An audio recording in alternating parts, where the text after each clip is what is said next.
क्या एक नई सरहद जन्म लेने वाली है? क्या ईरान पाकिस्तान के बीच बटी जमीन से एक दिन बलूचिस्तान देश उभरेगा?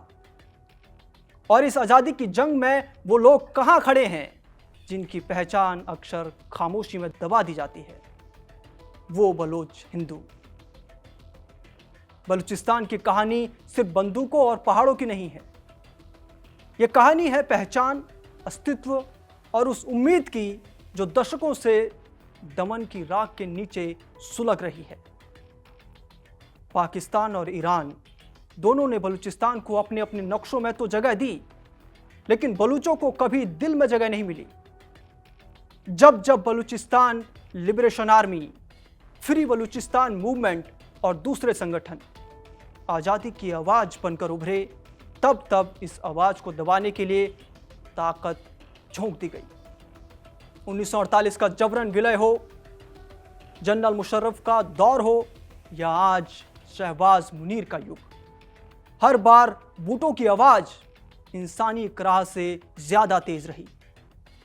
इसी संघर्ष के बीच एक ऐसा समुदाय भी है जिसकी चर्चा कम होती है। वो हैं बलोच हिंदू। संख्या में कम लेकिन इतिहास में गहरे धंसे हुए। सिंध और बलूचिस्तान की सरहदों पर पीढ़ियों से बसे बलोच हिंदू व्यापार, शिक्षा और सामाजिक ताने बाने का हिस्सा रहे हैं।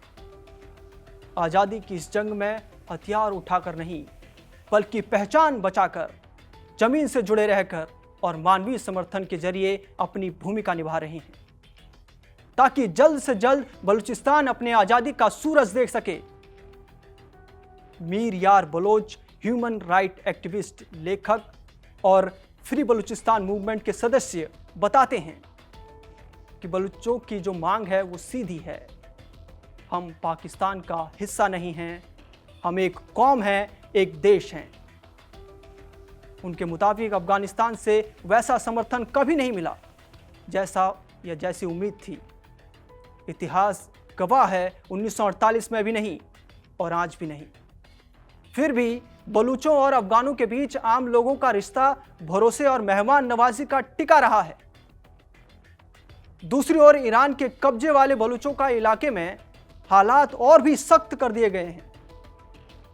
2022 की गोलीबारी, बस्तियों का ध्वस्तीकरण, जबरन विस्थापन, इन सब ने बलूच समाज को भीतर तक झकझोर दिया। लेकिन भारतीय मीडिया में इन जख्मों की गूंज बहुत कम सुनाई दी गई।